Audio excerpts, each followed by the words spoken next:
Bueno, muy buenas tardes con todos amigos. Permítanme presentarme nuevamente. Mi nombre es Ricardo Torres Díaz.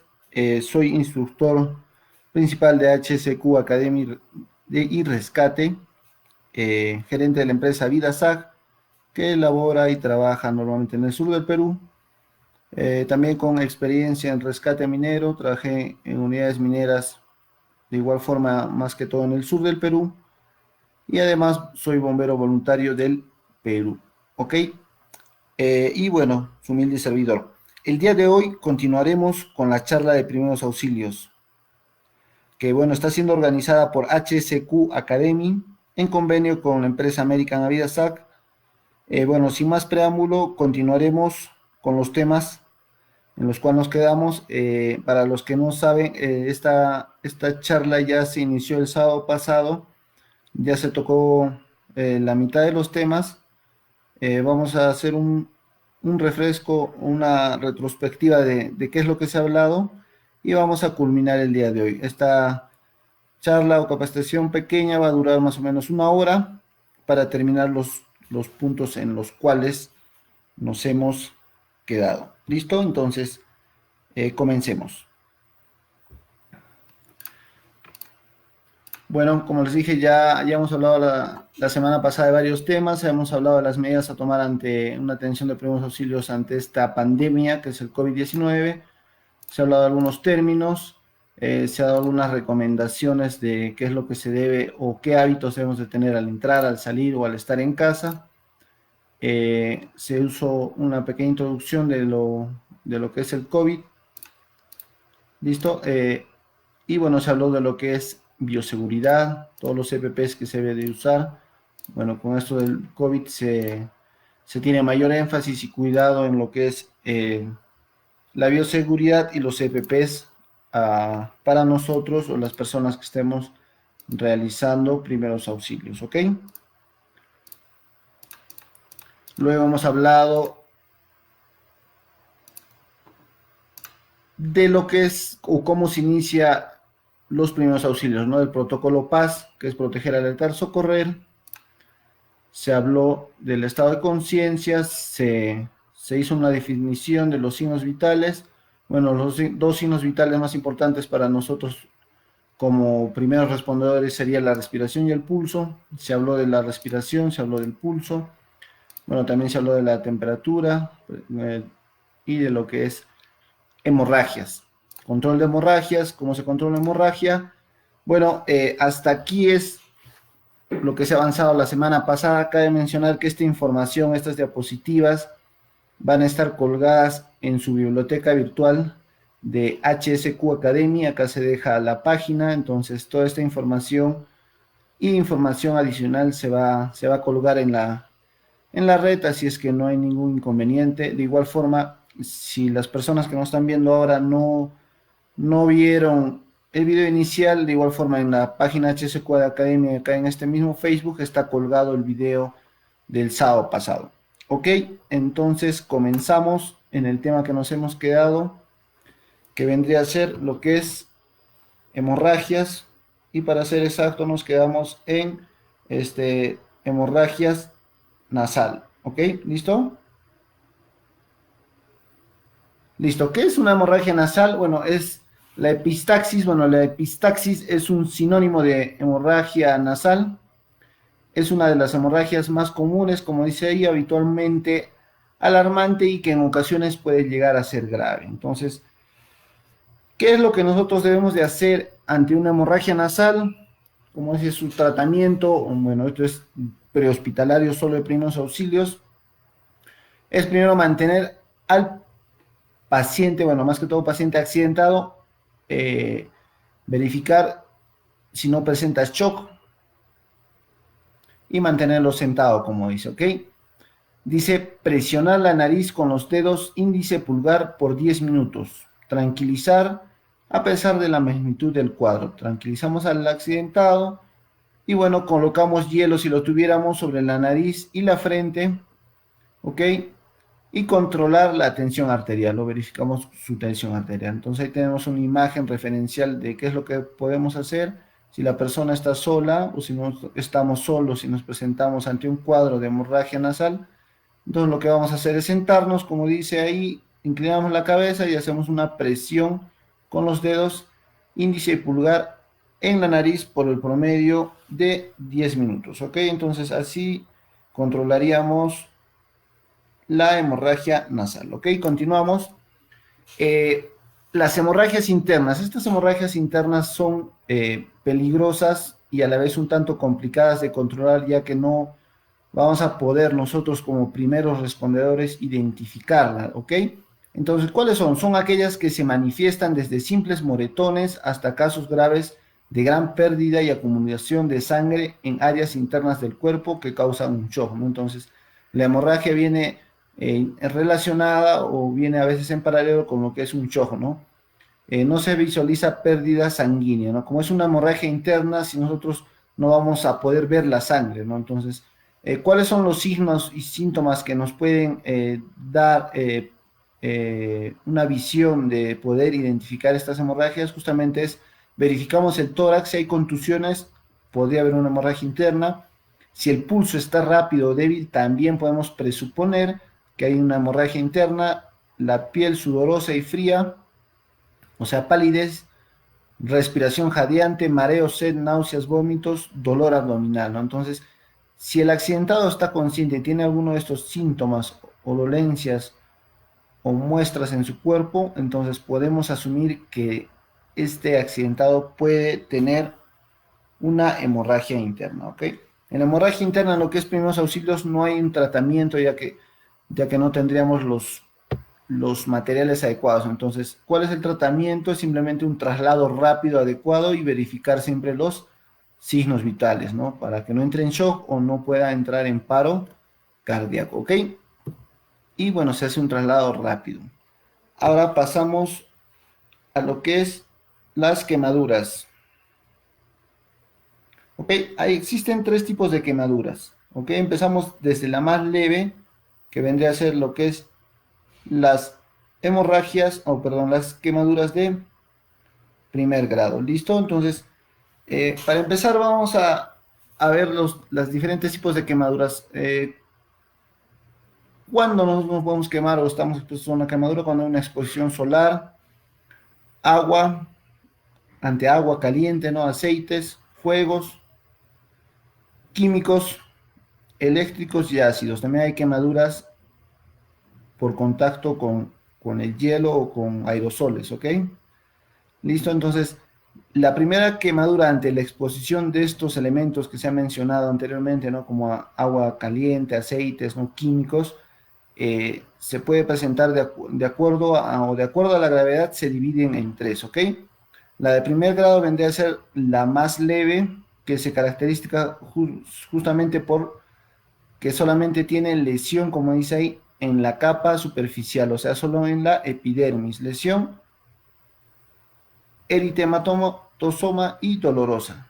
Entonces solamente llega a la epidermis, como se ve en la imagen, ¿no? Su característica principal es enrojecimiento de la piel y solamente ataca la epidermis. Acá se ve una imagen de la piel, solo ataca la parte superior. ¿Listo? La quemadura de segundo grado vendría a ser ya la segunda más grave. Afecta a la epidermis y las capas más superficiales de la dermis, ¿ok? Entonces se complica más acá la quemadura ante la exposición a los elementos que se mencionaba anteriormente. La característica principal es porque justamente se empieza a formarse o a presentarse las ampollas o flictenas y dolor intenso, ¿ok? Entonces la quemadura de segundo grado se caracteriza porque ya hay aparición de lo que es los o las ampollas, ¿ok? Entonces acá ya ataca no solamente la epidermis, sino ingresa más a la piel y es por eso que se forman las ampollas, ¿no? Las ampollas es una reacción normal del cuerpo que hace, ¿no? O sea, el organismo que tenemos es inteligente, entonces lo que hace es formar justamente burbujas de agua para enfriar esa parte quemada, ¿no? Entonces lo que no se debe hacer es justamente reventar estas ampollas, ¿no? Porque es una reacción normal del cuerpo y es una defensa del organismo, ¿ok? Y la quemadura de tercer grado, que vendría a ser la más grave, son lesiones que afectan a todas las capas de la piel, produciendo daños hasta llegar a los órganos, músculos y huesos, como dice ahí, ¿ok? Los tejidos ya pueden llegar a quedar carbonizados. Quemadura de tercer grado y ataca acá, como ven, la epidermis, la dermis, hasta puede llegar a huesos, vasos, órganos, como menciona ahí la diapositiva. Entonces, es una quemadura más complicada, de tratamiento más complicado, ¿ok? Entonces, ¿cuál es el tratamiento general en lo que es quemaduras? Lo primero es que se debe hacer justamente como se ha expuesto a una temperatura elevada o a una temperatura bajo cero, es humedecer el área quemada para que justamente baje la temperatura, ¿no? ¿Cuánto tiempo? Tenerlo a agua chorro por medir más o menos unos 10 minutos, ¿ok? Se puede cubrir la quemadura con una gasa o con una venda estéril de preferencia, porque si ya la quemadura tiene herida o exposición o es una quemadura de 13 grados, puede llegar a haber lo que es contaminación o puede haber problemas, ¿ok? Eh, ¿Qué más podemos hacer en lo que es quemaduras? Lo que no se debe hacer es, si nosotros tenemos una quemadura, a veces tenemos esa mala idea o esa idea antigua de nuestras abuelitas de que a veces si tenemos una quemadura, qué sé yo, se les solía poner, ¿no?, colinos o demás temas caseros, ¿no? Entonces no se recomienda ningún tipo de elemento casero del hogar, ya que esto podría conllevar a empeorar la quemadura. Entonces, nosotros como primeros respondedores lo único que podemos hacer es colocar la quemadura, ¿no?, al agua durante 10 a 15 minutos, ¿ok? Vendar la quemadura, si la quemadura vendría a ser ya grande, de grandes proporciones, que ya tiene el 30-40% de quemaduras, lo que se debe hacer es simplemente trasladar rápidamente al accidentado al centro hospitalario, ¿ok? Si nosotros tenemos un botiquín a la mano, normalmente en los botiquines podemos encontrar las vendas tipo Gelonet, que son justo unas vendas húmedas, que son justamente para las quemaduras, ¿ok? Entonces, si nosotros, por ejemplo, queremos implementar un botiquín adecuado, deberíamos tener esas vendas Gelonet para lo que es quemaduras, ¿ok? Listo, pasamos a otro tema muy importante que es el RCP. ¿Qué es el RCP? Es la R que viene de reanimación, C cardio y P pulmonar. Reanimación cardiopulmonar. Y vamos a aprender el día de hoy cómo se hace esta maniobra, ¿ok? Bueno, si bien es cierto, este es un tema netamente teórico por este mismo tema que estamos en aislamiento social, lo adecuado es que sea práctico, ¿no? Que practiquemos, ya que esta maniobra requiere no solo destreza, no solamente el tema teórico, también necesitamos práctica. Hay un desgaste físico, una postura adecuada, un ritmo adecuado que debemos llevar. Y ahora, ante este COVID-19, esta maniobra se ha modificado, ¿no? ¿Por qué? Porque justamente dice acá, como dice, durante las maniobras de RCP existe un riesgo de infección cruzada. ¿Qué quiere decir cruzada? Que tanto el rescatista o el primer respondedor puede traer el virus al accidentado o el accidentado hacia el respondedor. Entonces hay un riesgo de infección cruzada. Entonces se debe de tomar todas las precauciones pertinentes, particularmente asociado con la respiración del rescate. Ante la pandemia del COVID-19 debemos de extremar las medidas preventivas y de seguridad que habíamos mencionado en las diapositivas el sábado pasado. Es que nosotros como primeros respondedores, al atender a un accidentado, debemos de asumir que el accidentado es o posiblemente portador del COVID-19. Entonces, ¿qué es lo que primero deberíamos hacer nosotros? Obviamente ya estamos acá con nuestro equipo de bioseguridad y se le pone un barbijo, una mascarilla al accidentado. Es lo primero que se debe hacer al llegar al lugar del evento, ¿ok? Ni bien llegamos, EPP nosotros, bioseguridad nosotros, le ponemos un barbijo o una mascarilla al accidentado y continuamos con nuestros procedimientos, ¿no? Primero verificamos el estado de conciencia, como se había visto, verificamos justamente los signos vitales, lo que es la respiración, lo que vemos el pulso, al no darnos cuenta nosotros, o al darnos cuenta que el accidentado no tiene pulso, no respira, justamente se debe hacer lo que es la maniobra de RCP, ¿ok? Como dice ahí, el uso temprano de un desfibrilador aumenta significativamente las posibilidades de supervivencia de la persona y justamente no aumenta el riesgo de infección, ¿no? Si tuviéramos un desfibrilador, que sería lo adecuado, que, que se puede gestionar para las empresas, brigadas, etcétera, de diferentes instituciones, sean públicas o privadas, si lo pudieran gestionar sería lo ideal, ¿no? Porque teniendo un desfibrilador justamente reduciríamos ese riesgo de infección, ¿ok? Entonces, si no lo tuviéramos, vamos a justamente acá a lo que es indicar cómo debería realizar el RCP. Bueno, para iniciar el RCP, lo primero que se debe de hacer es, como dice acá, realice las 30 compresiones en el tórax para activar la circulación. Que dice, no busque los signos de circulación, inicie las compresiones. Para efectuar las compresiones torácicas, apoye el talón de la mano sobre la línea media del esternón. Acá vemos una X, ahí apoyamos la mano o el talón de la mano, como dice, ¿no? La mano, la primera mano, y luego apoyamos el talón de la segunda mano, como vemos en la segunda imagen, ¿no? Primero ponemos la primera mano, el talón en la parte del medio, a 2 dedos encima del fin de las costillas, ponemos la primera mano, encima la segunda mano, y luego hacemos presión, ¿ok? Se debe de tener acá, como se ve en la imagen, esta línea verde, se debe de tener un ángulo de 90 grados. Al hacer las compresiones, se debe de hacer una velocidad de, bueno, 1, 2, 3, como dice, ¿a qué velocidad?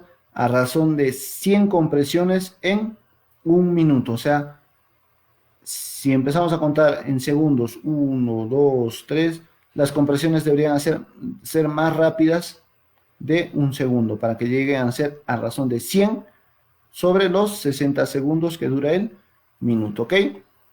El hundimiento del pecho, ¿cuánto debe ser la proporción? De 4 a 5 centímetros de hundimiento del pecho, ¿ok? Al hacer esta compresión, ¿qué es lo que se hace? Justamente como el accidentado hizo un paro cardiorrespiratorio, o sea, no respira, no tiene pulso, y si no tiene pulso, ¿qué quiere decir? El corazón dejó de latir. Entonces, nosotros al realizar estas compresiones, lo que estamos haciendo es suplir justamente la función del corazón o reactivar el corazón, ¿no? Entonces, ¿qué hacemos? Justamente hacemos una presión en el tórax del accidentado para que justamente golpeemos o lleguemos a hacer esos masajes en el corazón y él empiece a bombear la sangre normalmente a todo el organismo. Entonces, eso es la razón de por qué se debe hacer las compresiones. ¿Y cuántas compresiones debemos hacer? 30 compresiones, ¿ok? Luego de hacer las 30 compresiones, las primeras 30 compresiones, se debe de asegurar que la vía aérea esté permeable. ¿Qué significa eso? Que tenemos que verificar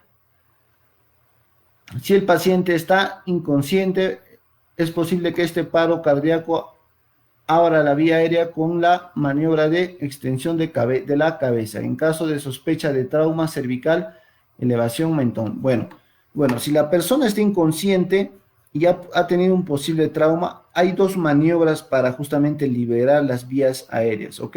La primera maniobra de extensión de la cabeza, que vendría a ser frente mentón, como se ve en la imagen de la derecha. Frente mentón se hace justamente cuando no hay sospecha de que la persona tiene un trauma en la columna. O sea, ¿qué quiere decir? Que ha caído de un segundo o tercer piso, ¿ok? Porque si se hace esta maniobra frente mentón para abrir la vía aérea, o sea, se mueve la cabeza, podemos dañar justamente la columna vertebral. Entonces, esta maniobra de frente mentón para abrir vías aéreas solo se hace cuando no hay sospecha de algún trauma en la columna vertebral, ¿ok? Y si tenemos la sospecha de que hay un trauma en la columna o en la cervical, se le hace la maniobra de empuje mandibular, que es otro tipo de maniobra que es un poco más complicado, ¿ok? Entonces, el segundo paso de lo que es el RCP es justamente asegurarnos que la vía aérea esté permeable. Se eleva justamente para que la lengua no ingrese a la vía respiratoria y obstruya la misma lengua el paso del aire. Entonces, ese es el fin de asegurar la vía aérea. ¿Ok?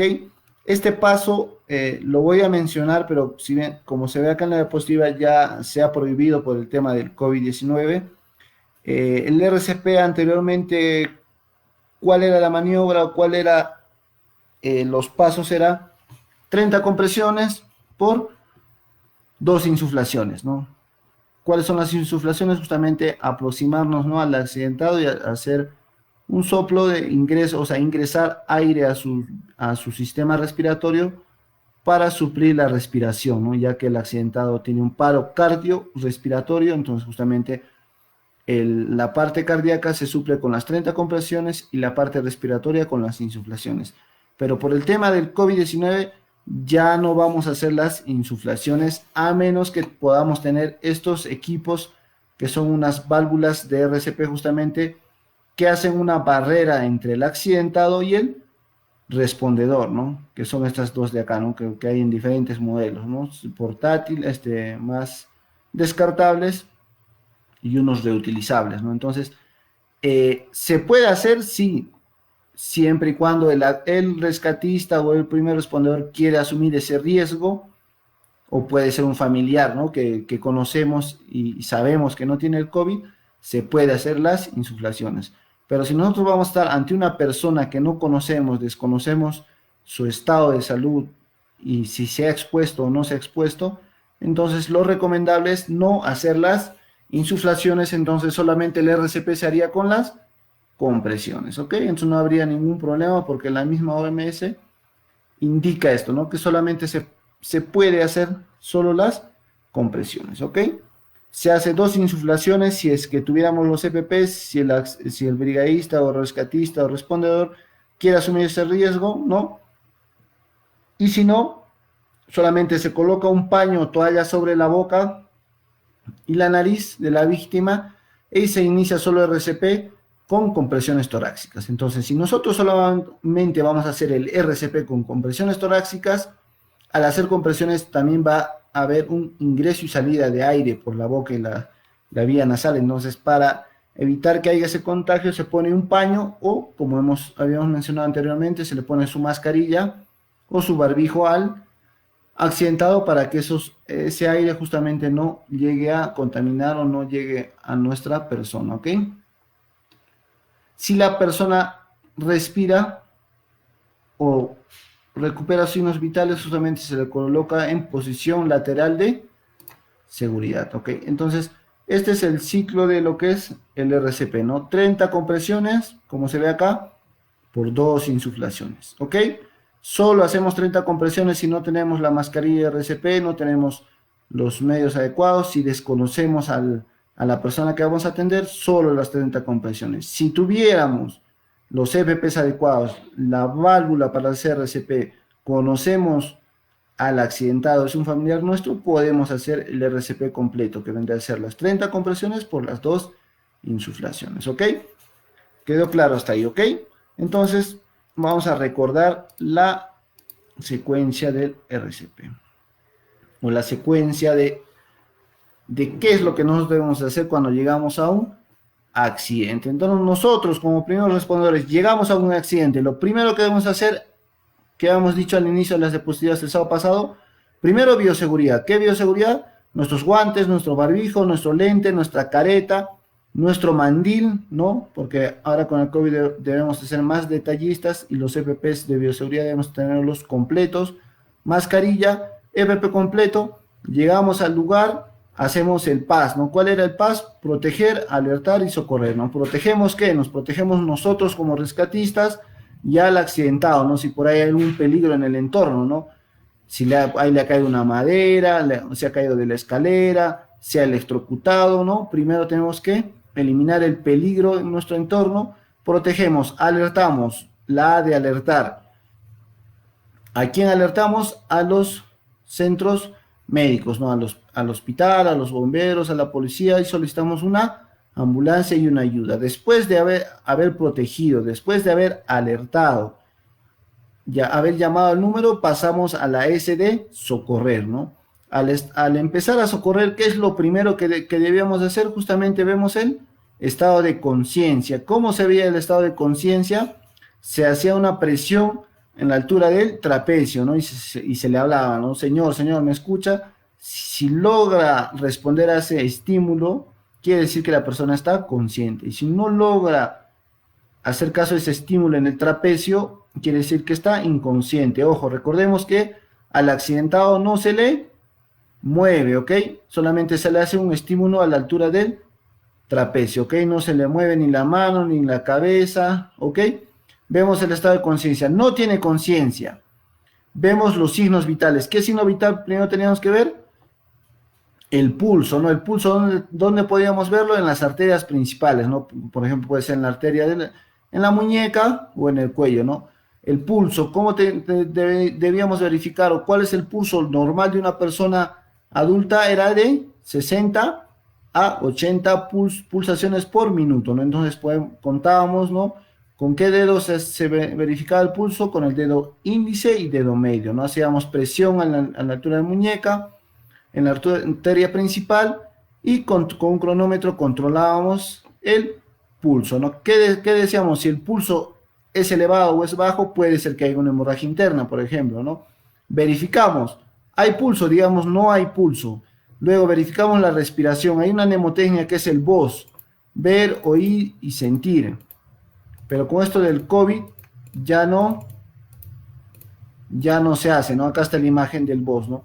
¿Cómo se verifica que una persona respira? Se hace el VOS, ¿no? Ver, oír y sentir. ¿Qué ves? La elevación del tórax, ¿no? ¿Qué oyes? Como está tu cara aproximada a la persona, oyes la inhalación y exhalación, ¿no? ¿Qué sientes? Justamente el aire que sale e ingresa por la vía respiratoria, ¿no? Entonces, esta mnemotecnia del VOS por el COVID ya no se hace. ¿Por qué?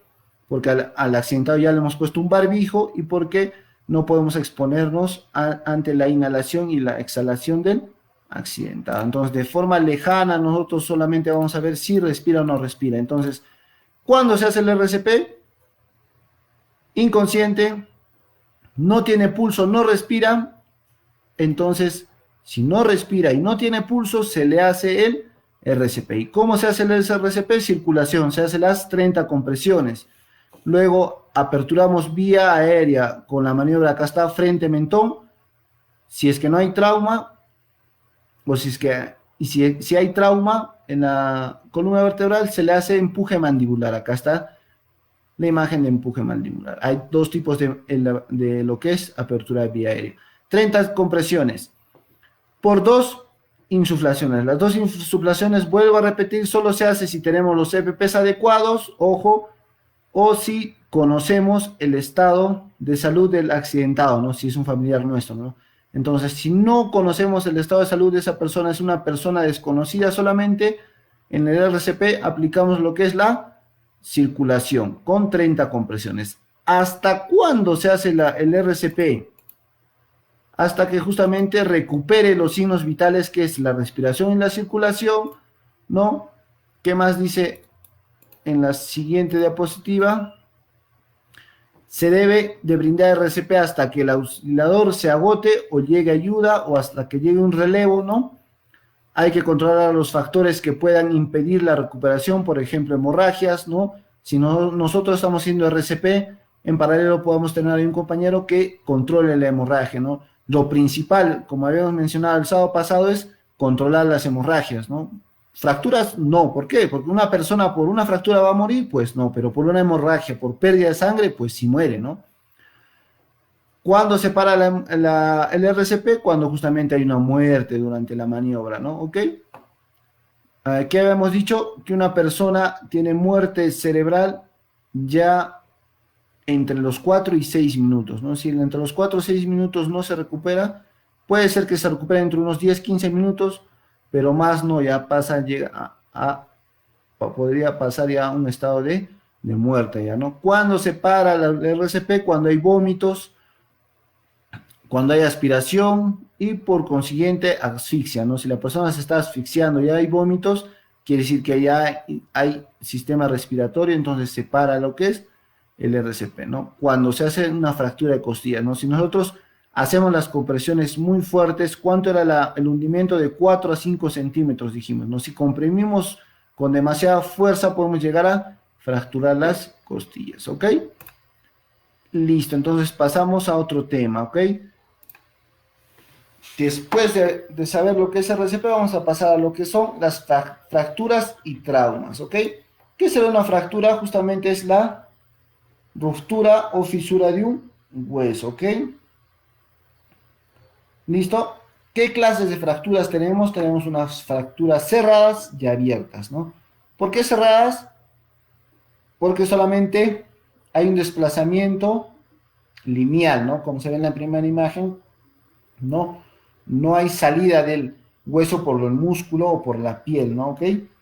Y tenemos la otra fractura abierta que vendría a ser la más complicada, que ya sale el hueso, ya hay exposición, puede haber ruptura de arterias, venas y por ende también un paralelo de hemorragia, ¿ok? ¿Y cómo se controla o cuál es el protocolo de respuesta para fractura? Bueno, en la revisión primaria, si el paciente no requiere ser movilizado y su condición es segura, mejor espera al equipo médico. Entonces, si nosotros verificamos que la fractura no es tan peligrosa, de preferencia esperamos que llegue el cuerpo médico, los paramédicos especializados, ya que lo ideal es no mover una fractura para nada, ¿ok? Y no manipular la zona lesionada, como se dice, ¿no?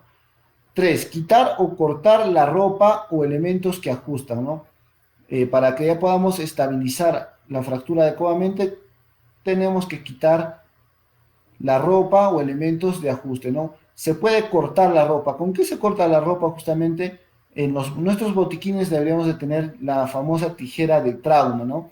¿Cuál es esta famosa tijera de trauma? Es una tijera de punta roma y justamente es robusta para que justamente pueda cortar la ropa, ¿ok? Y podamos hacer una inmovilización adecuada, ¿ok? Si es necesario mover a la víctima, inmovilizar la fractura en la posición en la que se encuentre antes de moverla. O sea, si nosotros tenemos una fractura, por nada de nada se mueve al accidentado sin antes inmovilizar o ferulizar, ¿ok? No trate de acomodar la zona de fractura. Prohibido mover la fractura, vuelvo a repetir. Vigile la circulación luego de la inmovilización de la fractura. ¿Y cómo inmovilizamos justamente las fracturas? Acá hay unas imágenes. La inmovilización se puede realizar justamente con almohadas, revistas, maderas, acolchadas, férulas, cabestrillos, etcétera. ¿Cuál es el fin de la inmovilización o cómo se inmoviliza justamente?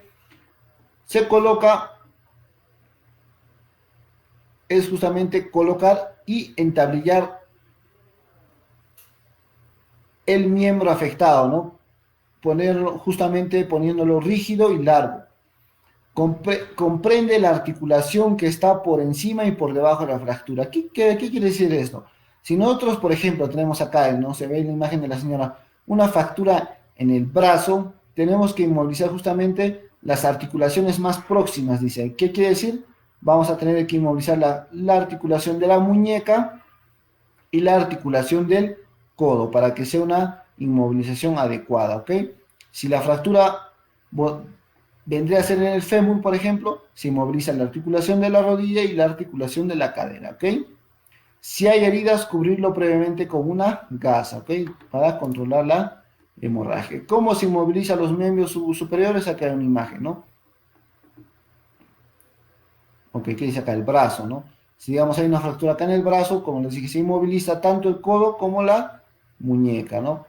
Igual acá hay el antebrazo. Si se ha habido una fractura del antebrazo, lo ideal sería inmovilizar hasta el hombro, porque ¿qué nos dice la teoría?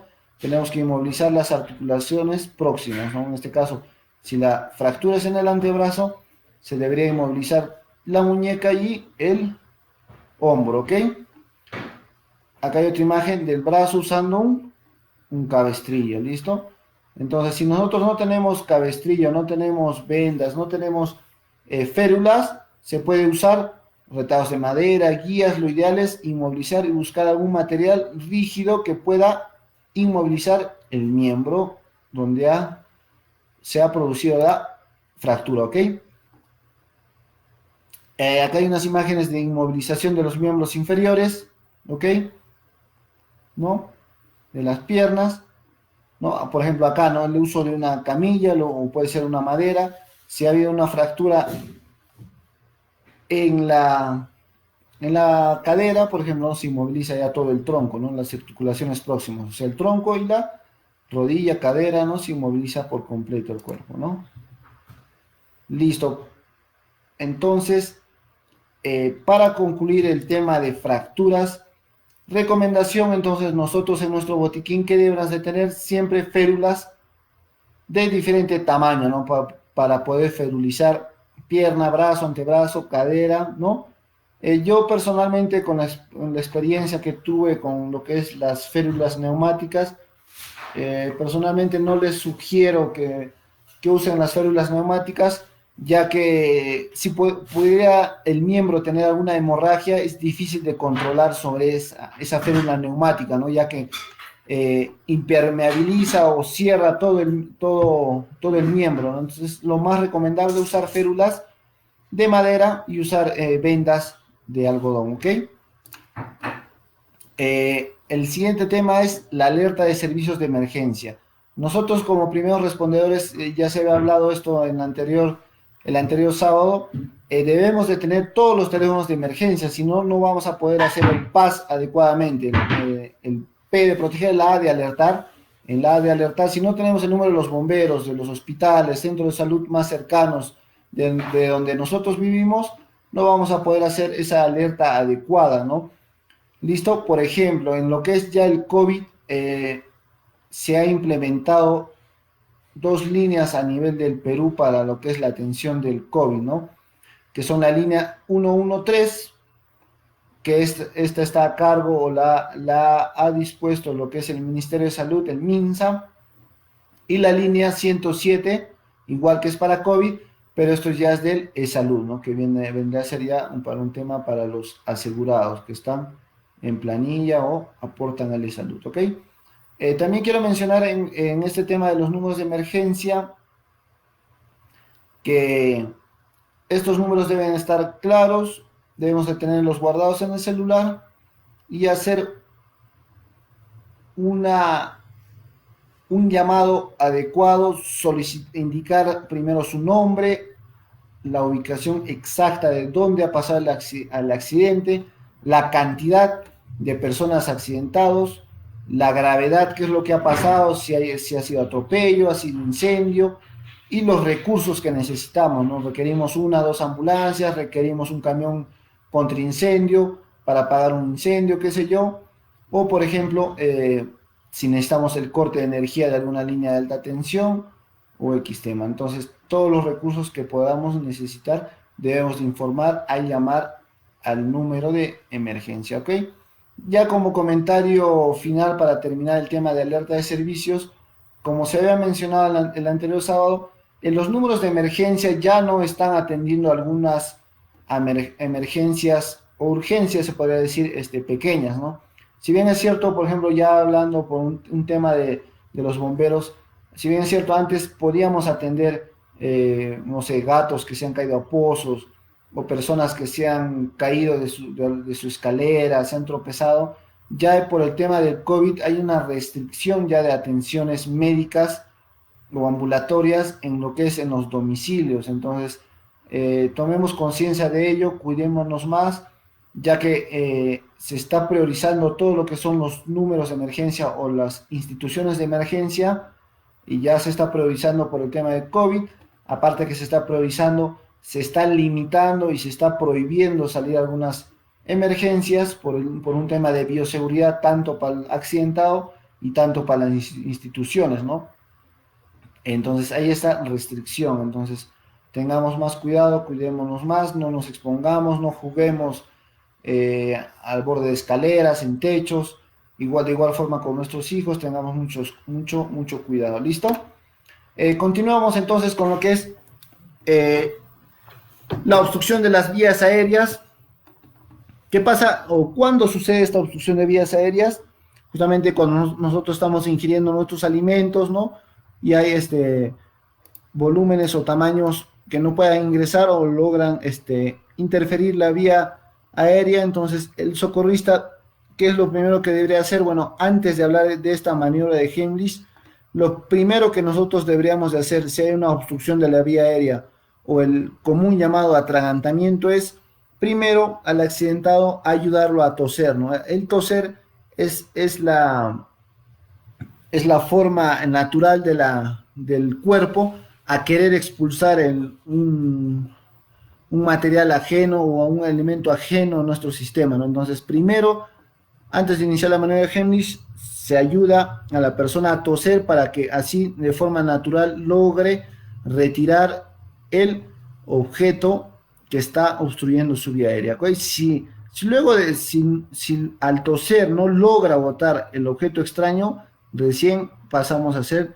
la maniobra de Heimlich. ¿Ok? ¿Cómo es la maniobra de Heimlich que dice acá? El socorrista colocará sus manos adecuadamente tomando con una mano el puño cerrado de la otra. Entonces, ¿qué dice? Hacemos con una mano un puño a la altura de la boca del estómago, como se ve en la imagen, no un puño, y la otra mano hace presión en el puño y bruscamente y de una vez hacia adentro y hacia arriba. Se hace una presión bruscamente hacia adentro y hacia arriba, como una J, ¿no? Como una J, ¿no? Se hace una presión brusca hacia adentro y hacia arriba. Mediante la presión ejercida por los puños, el diafragma se eleva, dice, ¿no? Y provoca justamente la expulsión del aire residual. Y por ende, justamente al salir abruptamente este aire, va a jalar ese objeto extraño, ¿no? Las posturas de la maniobra de Heimlich es cuando se trata de un adulto en posición de pie, el socorrista debe abrazarlo con la cintura y con las manos unidas, como se ve en la imagen, presionar bruscamente entre el ombligo y el cifroides, entonces como en la boca del estómago, una o varias veces hacia adentro y hacia arriba. ¿Hasta cuándo se hace esta maniobra? Hasta que la persona bote el objeto extraño o hasta que se desmaye, ¿no? Al desmayarse ya se verificará si ya el objeto ya está en la boca, o se tratará de hacer la maniobra de Heimlich también echado, ¿no? Otra postura de Heimlich, si la víctima se encuentra sentada, hay que efectuar la misma maniobra, pero desde detrás del respaldo de la silla donde se encuentra la víctima. Otra forma, si nosotros nos encontramos solos y nos atragantamos, la maniobra de Heimlich se puede hacer con la ayuda, como dice, si la víctima está sola, nadie sabe cómo ayudarla, debe presionarse bruscamente el abdomen entre el ombligo y el cifoides dentro del respaldar o sobre el respaldar de una silla o sobre un borde de una mesa, ¿no? Justamente hacer esa presión, ¿listo? ¿Cuál es la postura de Heimlich ante la tensión de un niño? Si un niño se atraganta, como en la imagen se ve, se le coloca boca abajo sobre el antebrazo del socorrista, apoyándolo en el muslo y con la cabeza más abajo que el pecho. Entonces, ¿no? La cabeza más abajo que el pecho y darle 4 palmazos a secas entre el omóplato, ¿no? Entonces, la gravedad va a ayudar ahí, ¿no? Y se hacen los palmazos justamente para que el objeto extraño salga. ¿Listo? Ahora vamos a definir o conocer un poco de la lipotimia o el famoso desmayo y cuál es la tensión que debemos tener. ¿Qué es lipotimia? También denominado síncope o desmayo. El síncope es una pérdida breve del conocimiento, o sea, nosotros perdemos el conocimiento y nos desvanecemos, ¿no? O una anoxia cerebral global, es decir, que no llega suficientemente oxígeno a todo el cerebro debido a una disminución transitoria del aporte sanguíneo del mismo. O sea, ¿qué quiere decir? A nuestro organismo llega poca sangre a nuestro cerebro y ¿qué pasa? Nosotros nos desmayamos o nos desvanecemos, ¿no? Se calcula que la mitad de la población ha padecido de algún episodio a lo largo de su vida. Normalmente la recuperación es rápida y completa. Aunque el 5% de los casos se debe a una enfermedad, el 95% de ellos no se encuentra una causa que justifique el síncope o desmayo, ¿no? Sin embargo, ¿qué dice? Existen factores que desencadenan justamente esta pérdida de conciencia o el desmayo. Puede ser que por miedo, dolor, ¿no? Por alguna noticia chocante, ¿no? Si digamos, qué sé yo, nos han llamado por teléfono y nos indica que un familiar nuestro nos ha fallecido, ¿no? Por el miedo, por la noticia, nosotros podemos llegar a desmayarnos, ¿no? Por el estrés, la deglución, el calor o porque la persona no ha comido en el día y está expuesto en el sol, se logra desmayar, ¿no? Entonces, ¿qué es lo que nosotros debemos de hacer ante un desmayo? Ante una lipotimia o desmayo, ayude al sujeto a detenerse y levántele las piernas por encima del nivel del corazón, como se ve en la imagen, ¿no? Se le ayuda a recostar, se le eleva los pies encima del corazón. Si hay un sitio para tenerlo, ayúdelo a inclinarse hacia adelante y coloque la cabeza entre la rodilla, el tórax y la cintura, ¿no? ¿Qué dice? Si no hay un sitio para tenderlo, lo sentamos y justamente bajamos la cabeza a un nivel inferior del tórax, ¿no? O sea, hacemos que coloque su cabeza justo entre las rodillas, ¿no? Si se encuentra en un sitio cerrado, abrir las ventanas. Si el aire es, el aire, si está al aire libre, retíralo del sol, ¿no? No lo ponemos en un lugar, en sombra. Evite que la aglomeración de la gente a su alrededor. En los desmayos es útil la estimulación periférica con frío. Durante el desmayo póngale la cabeza de lado para evitar que la lengua caiga y pueda obstruir la vía aérea. Y por si vomita, si el paciente se levanta rápidamente, se puede precipitar y pasar a otro nuevo episodio. Entonces, se le ayuda a recuperarse progresivamente, ¿no? ¿Ok? Es importante que que no se le debe dar nada en la boca, ¿no? Nada, ni agua ni comida hasta que se recupere por completo, ¿no? Entonces, como se ve en la imagen, se lo recuesta, se le afloja todas las cosas o ropa que lo esté ajustando, ¿no? Se eleva los pies para que haya mayor circulación de sangre en su cabeza, se le lleva a un área ventilada, en sombra, y esperamos que se recupere del desmayo, ¿ok? Y pasamos a lo que es convulsión. Ojo, lo que habíamos mencionado anteriormente es el tratamiento que se debe hacer cuando hay un desmayo, ¿no? El desmayo es muy diferente a lo que es la convulsión. Entonces, justamente vamos a definir qué es una convulsión, ¿ok? Es una contracción intensa, dice, ¿no? E involuntaria de un grupo de músculos, ¿no? O de todos los músculos del cuerpo. Las convulsiones pueden ser debido a muchas causas, dice.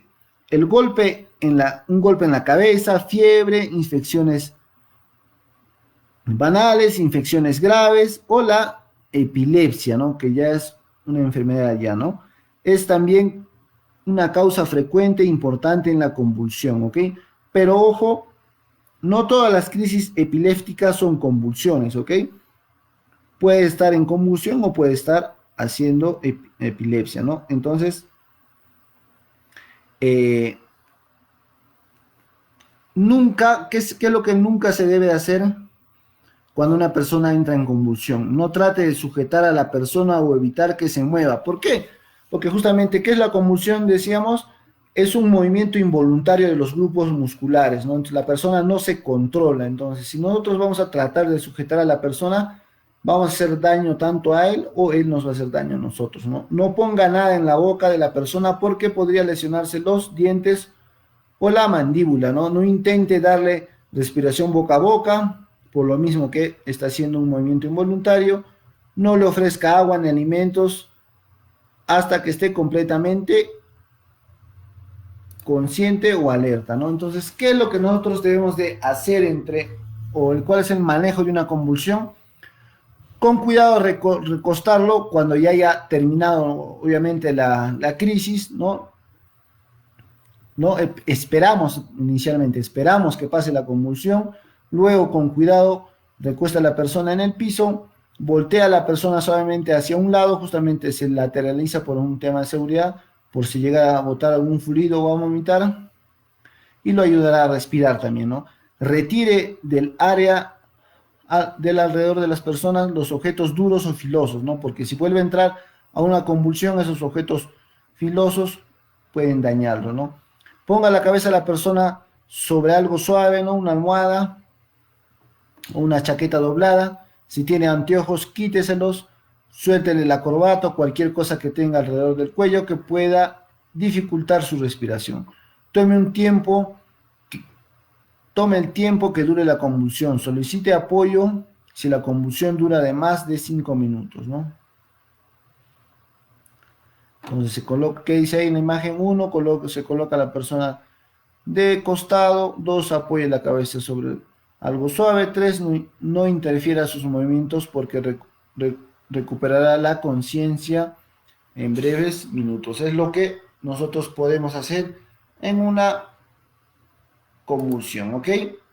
Bueno, con este tema estaríamos terminando lo que es algunos protocolos de atención ante algunos eventos, ¿no? Hemos hablado de los signos vitales, qué hacer en un RCP. Ahí recalcamos que el RCP se hacía cuando no tenemos pulso y no respira. ¿Qué pasa si solo pierde la respiración, pero aún tiene pulso? Solo se hace la respiración de salvataje. ¿Qué quiere decir? Si por ejemplo yo estoy en la playa, me ahogo, ¿no? Solamente al ahogarme pierdo la respiración, pero tengo pulso, ahí se hace justamente la famosa respiración de salvamento, más no el RCP, ¿no? Entonces, se ha visto casos, ¿no? De mismas las personas, ¿no? Que no tienen tal vez eh, los conceptos tan claros, que hacen el RCP cuando la persona solo ha perdido la respiración. Entonces, vuelvo a repetir, el RCP se hace cuando no hay pulso y no hay respiración. ¿Qué temas más hemos hablado? El control de hemorragias, que es muy importante. Hemos hablado fracturas, hemos hablado quemaduras, hemos hablado la maniobra de Heimlich para el tratamiento, hemos hablado lo que es el manejo de la lipotimia o desmayo, hemos hablado lo que es el manejo de las convulsiones, ¿ok?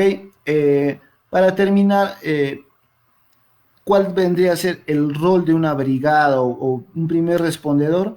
En el antes, bueno, siempre hay un antes, durante y después. En el antes justamente es este tema, ¿no? Recibir lo que es las capacitaciones, ¿no? Actualizarnos, ¿no? Por ejemplo, esta nueva actualización que ha venido en lo que es el RCP y en diferentes métodos por el COVID ha variado, ¿no? Se ha dado más énfasis a la bioseguridad, entonces tenemos que capacitarnos más, tener los medios adecuados, no conocer, como dice ahí, el plan de emergencia de la empresa en la cual trabajamos o en la cual servimos.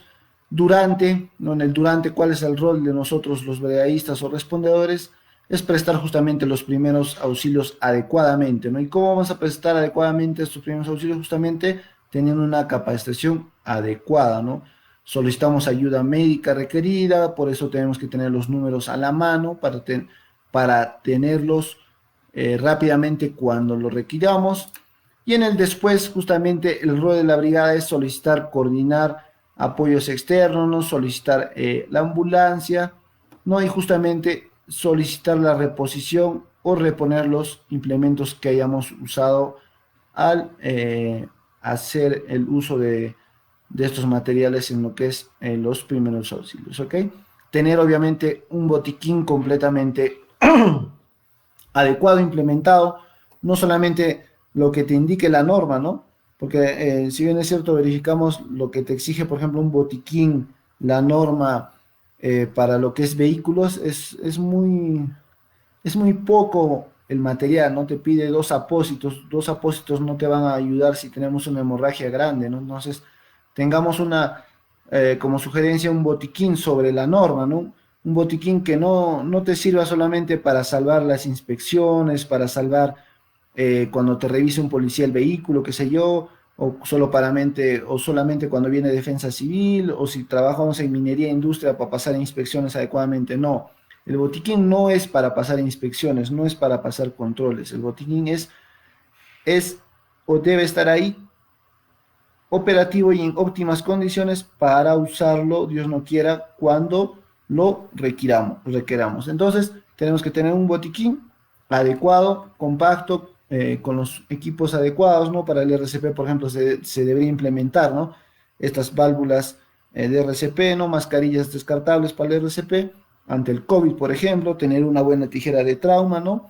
Y, por ejemplo, dar énfasis, por ejemplo, ahora ya para terminar, en lo que es tratar de dar esta primera respuesta ya por teleemergencia, por teléfono, usarla ya la tecnología, usar aplicativos para que no haya este contacto directo entre accidentado y primer respondedor, ¿no? Entonces, tratemos en lo posible de minimizar ese contacto entre el accidentado y el primer respondedor, ¿no? Usando ya la tecnología como se había mencionado el día sábado, ¿ok?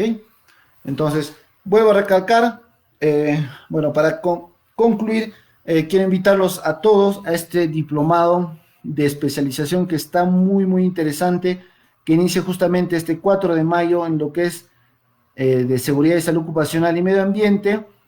Para cualquier consulta, ahí está el número celular o por WhatsApp al 965-328893 o entren a nuestro portal de HSQ Academy, ahí está la página web, ok, vuelvo a repetir, toda esta información adicional se estará colgando en nuestra biblioteca virtual de HSQ Academy, ok, además se estará informando a las personas que nos están viendo por este medio de Facebook Live, se les regalará a 2 personas por su tiempo 2 certificados de esta pequeña capacitación de primeros auxilios. Se estará publicando esto también. Ok, eso sería todo, señores. Muchas gracias por su atención. Nos despedimos tanto de la empresa HSQ Academy y la empresa Avidasag. Hasta otra nueva oportunidad. Muchas gracias con todos. Nos estamos viendo pronto. Hasta luego.